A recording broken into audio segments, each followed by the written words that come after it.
இப்போ maximum power ஒரு செல்லில் மேக்ஸிமம் பவர் எப்போ கிடைக்கும், இது ரொம்பவே இம்பார்ட்டன்ட். இது தெரிஞ்சிருச்சுன்னா நீ கொஸ்டின்ஸ் எல்லாம் ஈஸியாக சால்வ் பண்ணலாம்.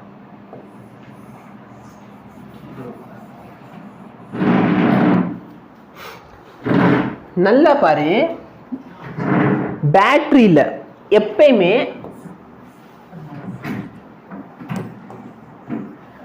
சரியா, பேட்டரியில் ஒரு ரெசிஸ்டன்ஸ் இருக்குது சரியா. நம்ம வந்து அதை வந்து மோஸ்ட்டாக நெக்லெக்ட் பண்ணிடுறோம், பட் இருக்குமா இருக்காதா, கண்டிப்பாக இருக்கும். இப்போ எனக்கு பவர் வேணும், என்ன வேணும், பவர் வேணும். நல்லா பண்ணி பவரை வந்து எந்த இடத்துக்கு கண்டுபிடிப்பேன், மொத்த சர்க்கியூட்டில் வர பவர் உனக்கு யூஸ்ஃபுல் பவரா, அயன் பண்ண போகிறேன்னு வச்சுக்கோயே. அயன் பண்ணுறேன்னா அயன் பாக்ஸ் கன்சியூம் பண்ணுற பவர் தான் உனக்கு யூஸ்ஃபுல் பவரா, இல்லை அந்த நேரத்தில் வீட்டில் இருக்கிற எல்லா பவரும் உன்னோட யூஸ்ஃபுல் பவரா. அயன் பண்ண போற, அப்ப அயன் பாக்ஸோட ஹீட்டை தான் நீ அந்த இடத்துல யூஸ் பண்ண போறியா, இல்ல அயன் பாக்ஸை தவிர அங்க லேப்டாப், ஃப்ரிட்ஜ் அது எல்லாமே பவர் கன்சியூம், கரெக்டா இல்லையா. அப்ப எனக்கு எதோட பவர் வேணும்னா இந்த ரெசிஸ்டன்ஸ் அக்ராஸா எவ்வளவு பவர் கிடைக்குது அதானே எனக்கு வேணும். புரியுதா நான் சொல்றது, ரெசிஸ்டன்ஸ் அக்ராஸா போற பவர் தானே எனக்கு வேணும் நான் சொல்றது, புரியுதா. அப்ப என்னோட பவரோட ஃபார்முலா என்னன்னு பார்த்தனா I² × R, ஆமாவா இல்லையா, கரெக்டா. சரி, இப்போ ஐயனை எப்படி எழுதிக்கலாம், ஸோ வெரி குட். எப்சிலான் கொடுத்து v இருக்குன்னா v divided by r plus r the whole square into r. இப்போ நல்லா பாரு, பேட்டரி சேம், அப்போ இந்த வேல்யூ ஃபுல்லாக கான்ஸ்டன்ட்டா, வியும் ஆரும் கான்ஸ்டன்ட்டா. அப்போ எனக்கு பவர் வேணும்னா சரி யோசிச்சு பாரு, வீட்டில் வந்து ஒரு பல்பு டிஃப்ரெண்ட் பவர் கன்சியூம் பண்ணுமா பண்ணாதா, அதுக்கு ரெஸ்பான்சிபிள் யாரு, இந்த 220 வோல்ட் ரெஸ்பான்சிபிளா, இல்லைனா நான் மாற்ற பல்போட ரெசிஸ்டன்ஸ் ரெஸ்பான்சிபிள். அப்ப வேரியபிள் எது, இந்த ரெசிஸ்டன்ஸ் கான்ஸ்டன்ட்டா, புரியுதா. அப்ப வேரியபிள் எது, capital resistance. Copper wire resistance negligible. இங்க வந்து அயன் பாக்ஸ் மாட்டுவ, பல்பு மாட்டுவ, கரெக்டா இல்லையா. இப்போ ஃபார் எக்ஸாம்பிள் இதான் ஒரு பல்ப் எடுத்துக்கோ சரியா, நம்மள்ட்ட ஒரு 10 வாட் பல்ப் இருக்கு, 10 வாட் பல்பு சரியா. Actually it is made up of semiconductor, but let me assume that it is made up of some conducting material சரியா. ஏன்னா LED made up of semiconductor, but நம்ம என்ன அசியூம் பண்ணிக்கலாம், கண்டக்டரால உருவாக்குனது. அப்ப நல்லா பார்த்தனா எவ்வளவு வாட், 10 வாட் பல்ப். இது எத்தனை வாட் பல்பு, அந்த பல்பு அந்த பல்பு அது வந்து 9 வாட் பல்பு சரியா. ஸோ வீட்டில் நீ மாற்ற ஒரு பல்போட ரேட்டிங் உனக்கு தெரியணும், அது எத்தனை வாட்னு. என்ன பார்க்குற,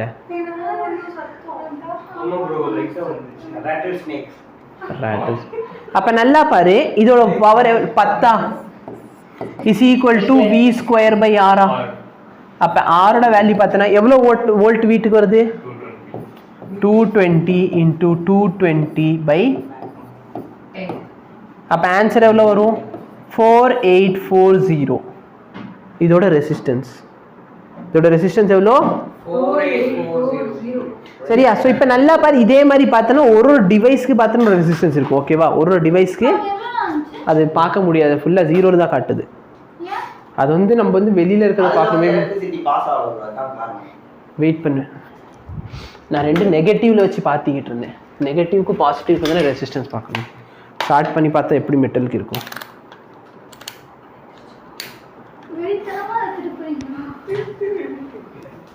முகேஷ் வந்து வேற உருப்படாது, இந்த இப்பயும் வேல்யூ வரலையே.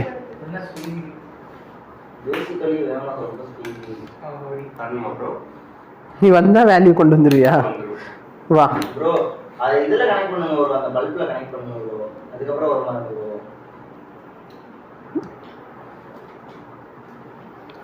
வேல்யூ வருது, அது ரொம்ப வேரியபிள் ஆகிக்கிட்டே இருக்கு. 0.7 வரைக்கும் போகுது.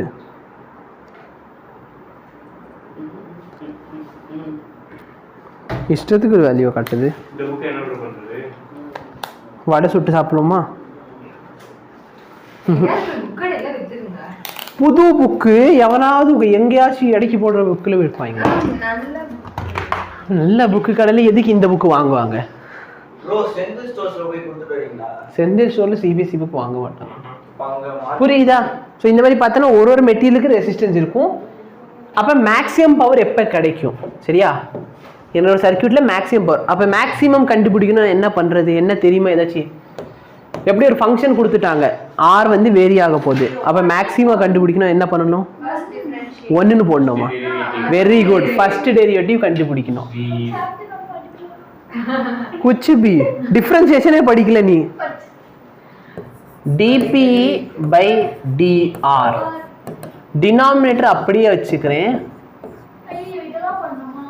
கரெக்டா? நியூமரேட்டரை டிஃபரன்ஷியேட் பண்ண போறோம். b ஸ்கொயர் இன்டூ ஆரா? v square into r, v variable கிடையாது. அப்போ v ஸ்கொயர் ஆர், ஆரை டிஃபரன்ஷியேட் பண்ண 1 ஆயிருமா? புரியுதா என்ன சொல்றேன்ட்டு? அதனால தான் நீ ஆரை பொறுத்து டிஃபரன்ஷியேட் பண்றேன். அடுத்து என்ன பண்ணுவேன்? மைனஸ் போட்டு நியூமரேட்டரை அப்படியே வச்சுக்குவேன், டினாமினேட்டரை டிஃபரன்ஷியேட் பண்ணுவேன். கரெக்டா? ஏய், v square r by r plus r the whole square. அப்போ இதை டிஃபரன்ஷியேட் பண்ணா 2r plus r into 1 plus. கரெக்டா? இப்போ r plus r. Very good. இப்போ மேக்ஸிமலையும் சரி மினிமலையும் சரி ஃபங்க்ஷன் என்ன ஆயிரும்? 0. அப்போ இந்த மொத்த ஃபங்க்ஷன் 0 ஆயிடுச்சுன்னு சொன்னா நல்லா இந்த டினாமினேட்டர் அங்கிட்டு போய் 0 ஆயிருமா? நியூமரேட்டர் எப்படி எழுதிக்கலாம்னா இந்த இடத்துல v ஸ்கொயரை காமன் எடுத்துட்டேன்னா r plus r எடுத்துக்கலாமா? ஓகே, காமன் எடுத்தனா இங்க என்ன இருக்கும்? minus 2r whole divided by இன்னும் ஈக்குவல் டு 0 போடல, ஈக்குவல் டு 0. இப்போ நல்லா பாரு, இந்த டேர்ம் மொத்தம் அங்கிட்டு போயிடுச்சா 0வா? இந்த டேர்ம் மொத்தம் போயிடுச்சா 0. அப்போ இங்க இருக்கிறது r minus r equal to 0. கரெக்டா? அப்ப r is equal to உன்னோட இன்டர்னல் ரெசிஸ்டன்ஸும் எக்ஸ்டர்னல் ரெசிஸ்டன்ஸும் ஈக்குவலா இருக்கிறப்பதான் பவர் மேக்ஸிமமா இருக்கும். புரியுதா இல்லையா? டிஃபரன்ஷியேட் பண்ணி பார்த்தோம் மேடம், இந்த வேல்யூ எல்லாமே என்னவா தான் இருக்கும்? பாசிட்டிவ் தான் இருக்கும். இல்ல செகண்டரி டெஸ்ட் எடுக்கணுமா உனக்கு? எடுத்துக்கோ, இங்க டிஃபரன்ஷியேட் பண்ணி இதை உட்காந்து டிஃபரன்ஷியேட் பண்ணிக்கோ. சரியா? நெகட்டிவ் வரும், நெகட்டிவ் வந்தா மேக்ஸிமா. டிஃபரன்சியேஷன் படிக்கலையா? Very good. இப்போ நல்லா பாரு, நல்லா ஞாபகம் வச்சுக்கோ, மேக்ஸிமம் பவர் எப்போ கிடைக்கும்? எக்ஸ்டர்னல் ரெசிஸ்டன்ஸ் ஈக்குவலாக இருக்கிறப்ப. இப்போ நல்லா பார்த்தீங்கன்னா நீ வந்து இதெல்லாம் உங்கள் புக்கில் இருக்காது. சரியா? இந்த டாபிக் ஃபுல்லாக உங்கள் புக்கிலலாம் இருக்காது. அப்போதைக்கு உனக்கு சப்போஸ் எக்ஸாமில் 1 மார்க் கொஸ்டினில் கேட்குறப்ப கேட்பாங்க, இந்த சர்க்யூட்டை கொடுத்துட்டு ரெசிஸ்டன்ஸ் என்னவா இருந்தால் உனக்கு மேக்ஸிமம் பவர் கிடைக்கும். உட்காந்து பெருசாக முதல் மேக்ஸிமம் பவரை டிரைவ் பண்ணுவாங்க. சரியா? அது ஒரு 1/2 பக்கத்துக்கு மேலே டிரைவ் பண்ணுவாங்க. அப்போ மேக்ஸிமம் பவர் இருக்கப்ப அந்த ரெசிஸ்டன்ஸ் வேல்யூ என்ன? புரியுதா என்ன சொல்கிறேன்ட்டு? அப்போ எப்படி கண்டுபிடிப்பாங்கன்னா இந்த வி ஸ்கொயர் பை ஆரை v square by r plus r the whole square into r, இதில் பவரும் அந்த பவர் உட்காந்து ஈக்குவேட் பண்ணிக்கிட்டு இருப்பாங்க. புரியுதா என்ன சொல்கிறேன்ட்டு? இந்த பவர் அந்த பவர் போட்டு என்ன பண்ணுவாங்க? ஈக்குவேட் பண்ணிவிட்டு ஃபைனலாக கண்டுபிடிச்சா அந்த கேபிட்டல் ஆரோட வேல்யூ உனக்கு தெரிஞ்சிடும். தேவையில்லை, கொஸ்டினில் ஸ்மாலர் கொடுத்துருப்பான், ஸ்மாலர் வேல்யூ என்னவோ அதே தான் capital r value. Question solve. Maximum power எவ்வளோ கிடைக்கும்? இதான் பவரோட ஃபார்முலா. இதானே பவரோட ஃபார்முலா. மேக்ஸிமம் வேல்யூ என்ன கிடைக்கும்? Put r is equal to r v square by 4r². மேலே ஒரு ஆர் இருக்குமா? அப்போ பவர் மேக்ஸிமம் கேட்டாங்கன்னா சிம்பிளா வி ஸ்கொயர் பை, இந்த இடத்துல ஆர் வேல்யூ தெரியலன்னா ஒன்றுமே கிடையாது, 4 into smaller. புரியுதா? எஸ். இந்த மாதிரி கொஸ்டின் நீட்லேயும் சரி போல்ட்லேயும் சரி கேட்பாங்க. இப்போ ஃபார் எக்ஸாம்பிள் பாரு, a battery of EMF 10 volt, internal resistance 0.5 ohm is connected with a variable resistance R. The value of R for which the power delivered is maximum. Maximum power எப்போ deliver ஆகும்னு சொல்லி கேட்குறாங்க. புரியுதா?